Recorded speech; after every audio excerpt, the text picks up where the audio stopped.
And we're back. Yeah. Welcome to the library. This isn't bad. It's good to be here. Mhm. It's good to be here. It's good to be back where it all began, Yeah, many marvelous thing has taken place here. Yeah. Welcome back, Bishop. We gave you a week off. I missed you last week, We missed you last week. but I thoroughly enjoyed the program. That's good. In fact, so much so I'm trying to figure out what am I doing here this week. Well, like I said, we need you. It is PB&J. But Bishop, did you have a good birthday? That's what's important. I had a great birthday. Yeah. I made it to the day. You did. You did. And through the day. Mhm. Did you enjoy the God's beauty out there in Arizona? So much so that it almost became PB from AZ. There you go, PB from AZ. Oh, Bishop, this week we are going to talk about your favorite prophet of the Old Testament, Mr. Elijah. Now, Pastor, this month, as you heard last week, we're kind of doing a compare and contrast between these two men. Wait a minute. Wait. Who are we? Moses and Elijah. Oh, yeah. So 1 week is Moses, next week is Elijah. Yes, and the next week we'll talk about how they compare, and then the following week we'll talk about their immediate successors. So, we're talking about Elijah this week, Pastor, and as you know, we talked about Elijah. And we know because of that Elijah, among other things, was also suicidal. The first suicidal prophet of all time. Begged God to kill him, and God gave him a snack instead. So kind of him. There's a lot. There's so much revelation within that. Wait a minute, a snack and a nap. And a nap, yes. And then works on many 2-year-olds. Yes, it does. Yes, it does. And then Elijah was then asked to find a successor, which we know to be Elisha, which is kind of like how we talked about Joshua last week. So steadfastness and his courage. Wait a minute, I said boldness now. Boldness, yeah, he was bold. Well, he got up in Ahab's face and Jezebel's face, and yes, which could be a problem nonetheless. So, wait a minute, how could that be a problem? We'll talk about it. We will talk about it. Okay. So, Pastor, we're going to start as I have started to do here on PB&J. No iPad this week because it's dead. So we have. Wait a minute, is that a bad thing? Well, yeah, it's kind of like the boldness. But First Kings is where Elijah first appears. Just like I said, appears. The header in the new the NIV here is Elijah fed by ravens, but there is no mention of Elijah before this. There's not like other headers where you're kind of you're kind of catching up, kind of like with Jesus or anything like that. It's literally Elijah, so Elijah goes to the king. And says to Ahab, the king, "As the Lord, the God of Israel lives, whom I serve, there will be neither dew nor rain in the next few years except at my word." Boldness. Then the word of the Lord came to Elijah, "Leave here, turn eastward, and hide in the Kerith ravine, east of the Jordan. You will drink from the brook, and I have ordered the ravens to feed you there." Okay, and that's where the header comes from. Okay. So this random guy comes out of nowhere. Walking to the king's court, which I don't know why Esther was so scared if this random guy gets to walk in, but walking to the king's court and lets him know, "Hey man, I'm the weatherman now. Okay. All right. I'm the rain guy. So if you want rainmaker, there you go. Want rain, you're going to have to be nice to me." But nonetheless, so Elijah just appears, gets this word from God. One of the things that's pretty cool is that Elijah can control the weather with his faith and with his command with the Lord. So that's a pretty cool thing. Okay. Why? Jesus came along and did the same thing. Yes, he did. Which is a whole nother episode of PB&J, so don't spoil it. Oh, sorry. But nonetheless, through that, then after that interaction, one of his first miracles was with a widow. Okay. And of Zarephath. Yes. And that story, make sure I got this story correct. That's why I don't like using this one. I like the iPad. That's on me for not charging it. But with this, this is the one, I believe. Maybe not. Maybe I'm tripping. Are we already at the altar? Hey, this guy moves quick. This guy moves quick. So he's like Mark, huh? Yes. Yeah. Mark the waits to just come in. zoom through Jesus' life, yeah, which is fine because John takes a sweet time telling us. So So does Luke. yeah, yes, both of them. You are right about that. So um, the widow, I wanted to talk about his first miracle that he performs. At least that's written down. So when he gets to this place with the widow, um, she is supposed to supply him food. Hmm. That is the whole thing. When he gets there, would you bring me a little water in a jar so I can have a drink? Um, as she was going to get it, he called and bring me a piece of bread. As surely as the Lord your God lives, she replied, I don't have any bread, only a handful of flour in a jar and a little oil. Okay. And then I'll gather a few fish, take home and make a meal for myself and my son, and then we are going to die. Okay. So this is just a common theme with Elijah. People just wanted to die so bad. But in all seriousness, um, Elijah tells her um, to make the bread for him. She makes it, she brings it to him out of obedience. Uh, and then Elijah tells her from the Lord that the jug of oil will not run dry until the day the Lord gives rain on the land. So pretty much Elijah, kind of like Jesus with the wine, makes that oil last quite a bit of time. I'm pretty sure if I remember correctly, they run out of jars to keep it in. Now you're thinking Elisha and, you know, Obadiah's wife and kids. Obadiah, we'll get to end here soon too. Okay. But nonetheless, the oil does not run out, as he said, as God Right. said. But you have to understand if God commanded the widow woman to feed and take care of the prophet, it'd look real bad on God's part to have her run out of oil. Yeah. Yeah. That would be So, tough. yeah. That would be that would be tough. Okay, so that all happens. That's his first miracle. We wanted to kind of give you a glimpse of he was a powerful man of God, and so much so that he gets a little happy with what he's doing. So, um, so after a long time in the third year of the word of the Lord came to Elijah. Go and present yourself to Ahab. Ahab's still alive, so that's good. And I will send rain on the land. So Elijah went to present himself before Ahab. Now the famine was severe in Samaria, and Ahab had summoned Obadiah, who was in charge of his palace. Obadiah was a devout believer in the Lord, while Jezebel was killing off believers, right? Hmm. Yep.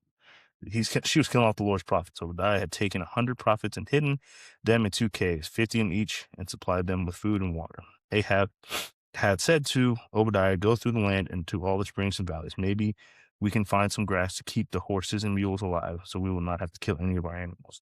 So they divided the land. They were to cover Ahab going in one direction, Obadiah going in another. So as you can kind of see, Obadiah and the king tight. They're homies, but Obadiah is working, kind of like the missionaries in China, underground, keeping things going, but still no rain. So as Obadiah was walking along, Elijah met him. Obadiah recognized him, bowed down on the ground, and said, "Is it really you, my lord Elijah?" Again, pretty good for a guy who one chapter goes introduced to the story. Okay, so that's really good. Elijah said, "Yes, and go tell your master Elijah's here." What have I done wrong? Asked Obadiah, that you are heading your servant over to Ahab to be put to death. As surely as the Lord your God lives, there is not a nation or kingdom where my master has not sent someone to look for you. And whenever a nation or kingdom claimed you were not there, he made them swear that they could not find you. But now you tell me to go to my master and say Elijah's here. So Obadiah is scared for his life. Okay, and but Elijah knows what he's supposed to be doing. Uh, Jezebel, again, is known to kill prophets. He then, Obadiah's kind of warning him, like, what Jezebel's doing? Are you aware? He says, of course. I'm not worried about it. God told me to come to see Ahab. I'm here to see Ahab, not Jezebel. Keep Jezzy away from me. So um, Elijah goes to Mount Carmel. Hmm. Actually, you want to tell people what's so important about Mount Carmel? No, I'll let you tell them. Okay. Well, if I mess this up, it's because I tried to get you to do it. That's true. If I'm not mistaken, Mount Carmel is also where the Transfiguration happens. Very good. Yeah, look at that. And for those of you who don't know, Transfiguration is when Jesus is with his big three, and Peter, James, and John. he is seen where it looks like to be with Moses and Elijah.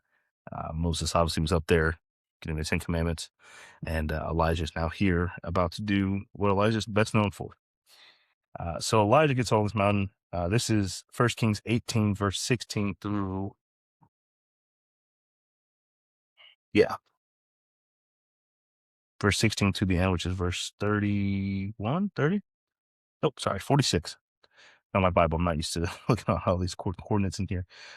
Anyway, Elijah gets to this mountain, and Ahab's there, and they worship a god called Baal. Okay, Baal. Um, and so um, Elijah builds an altar to the Lord. The prophets of Baal build an altar to him, and they call fire down. Is what the goal of this whole thing is. And well, Baal is he's out of commission that day, a little busy. Don't know what he's doing. Don't know what his purpose is. But because he doesn't exist. Well, he doesn't have the power to do what's being asked. Well, that's true. So he's sitting there, and this isn't like Moses. Moses, he was fighting the same staffs were turning into serpents and lunging at each other. It was a great time. Snake fights are awesome to watch. This didn't happen with Elijah. So they're calling fire down. Elijah's snickering at him, jeering him, leering him, all those kind of things. And maybe he's taking a nap. Cry louder, wake him up. And obviously the prophets of Baal are getting upset. Again, bold. Yeah. And Ahab he gets upset as well, and then Elijah calls, does his prayer, and God brings fire down and soaks up all the water around the altar. Well, first of all, you have to fill him in, because it was a time of the evening sacrifice, and Elijah erected the altar, dug a ditch, then soaked everything in water. Yeah, just to show that the almighty fire of God, which fire is what led the Israelites out of Egypt, and now fire is consuming this altar. So it shows the power of God. Now, it could have ended there, Pastor. Okay, he won. Our God is greater. Our God is stronger. Our God is higher than any other. Yeah. He wasn't satisfied. Who wasn't satisfied? Elijah then chases all these prophets of Baal down and kills them, murders them. Then something funny happens to Elijah. He did all that, flexed his muscle, and then got scared and ran and hid. So he expended a lot of energy, so he needed a snack and a nap. Yeah, but unfortunately, he was scared of Jezebel. Which, I don't know how you go from I'm not scared of Jezebel, giving Ahab, to oh boy, here she comes. But that happened nonetheless. But something that's important in this story is in 1 Kings 19, the Lord appears to Elijah in the cave that he's hiding in. The word of the Lord came to him. "What are you doing here, Elijah?" He replied, "I have been very zealous for the Lord God Almighty. The Israelites have rejected your covenant, broken down your altars, and put your prophets to death with the sword. I am the only one left, and now they are trying to kill me too." Verse 11, the Lord said, "Go out and stand on the mountain. In the presence of the Lord is about to pass by." Okay, so we know that Moses also got to see a little glimpse of God. So now Elijah gets to see it, and you could argue this is about the same time frame that the transfiguration happens, because we know that Jesus steps out of time and steps out of the human conception of time when that happens. But then a great powerful wind tore the mountains apart and shattered the rocks before the Lord. But the Lord was not in the wind. After the wind, there was an earthquake, but the Lord was not in the earthquake. After the earthquake came a fire, but the Lord was not in the fire. And after the fire came a gentle whisper. When Elijah heard it, he pulled his cloak over his face and went out and stood at the mouth of the cave. Then the voice said to him, "What are you doing here, Elijah?" Okay. That's powerful. Mm-hmm. Okay. Because I think again, Elijah's suicidal in this moment. Elijah thinks it's time to just call it wraps, call it a day, and do all that stuff. And that's not necessarily the case. Okay. That's not necessarily the case. That's true. But, so would that tell you that in your own personal time of crisis, that's not the time to throw in the towel? No, it's not. But I think the powerful part of this, part of the message or of the scripture here is when God has all this stuff happen, earthquakes and winds and storms and all that fire, because that's the common theme for these guys in the desert, a lot of fire going on. God whispered to Elijah. Now, Pastor, you don't whisper when you're far away. No.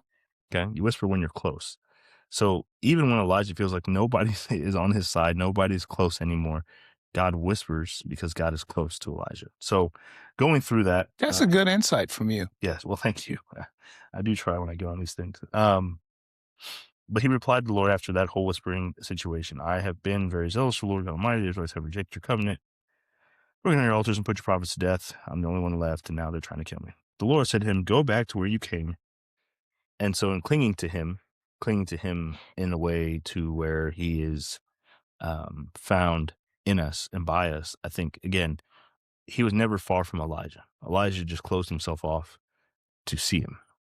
And then when the thunder roars and the earth trembles and God shows up, God's right there. God's not miles away from you. He's not walking across a stormy ocean telling you to come out of the boat. He's right there with you. And with Elijah's story, there is a lot that we can take from it, because we all have those moments where it feels like there's nobody can understand us. God has forsaken us. We're on our own because we think our mistakes are too bad, or we think that he's not more powerful than our circumstance, and that's just never the case. So while Moses taught us a little bit about how to maybe control our anger and control our emotions and never think that we're not good enough to do what God's called us to do, Elijah thought he was good enough to do what God called him to do. That's why he went up to Ahab and made sure Jezebel wasn't around. And then when Jezebel showed up, but I think also we can get so big on ourselves that we forget that he's also right there with us. And we let our circumstances and our fear and those around us maybe not doing what we think is right. We get caught up in that and we miss God. And God is always only a whisper away. Any final thoughts from you, Bishop, as we wrap up Elijah and his story today? Well, the only final thought that I have is, you know, Elijah is a perfect example of, us being a human that's being used by God, that, gets caught up in the hype of whatever's happening at the moment and then wearing himself out. Yeah. And sometimes when, you go up in a battle against something and you wear yourself out, you tend to forget, that you ain't the only one and there's others going through and God's still there. So, Yeah, I think the big thing that I want us to take away this week about this is community is important. mm-hmm. Um, Now, Elijah didn't have a lot of community because Jezebel killed all his friends, but we luckily are. Obadiah had 100 of them Yeah, stashed well, away.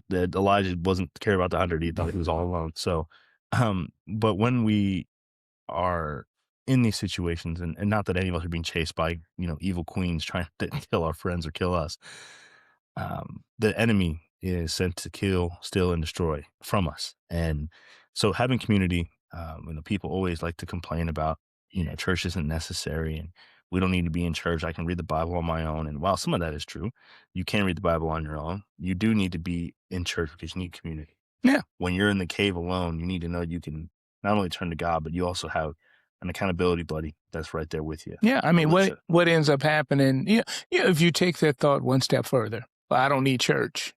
I can do it by myself. Well, then how about you take care of yourself and pay your bills and have all this other stuff without a job, without money? Yeah. Yeah. Yeah. So that all being said, though, Bishop, obviously next week we will compare and contrast. Oh, I can't wait to see where you go with this. We'll see how much you love it when we get there. But nonetheless, guys, read the story of Elijah and the story of Elisha's right intertwined with it. I think the story of Elijah ends. I think he gets taken up in 2 Kings chapter 2, and Elisha's story starts right after that. So, but as always, read your word, get in it, understand it. There's plenty of good teachings on YouTube about this stuff that I've watched to get us ready for this. But until next time, go and grow with purpose. Peace.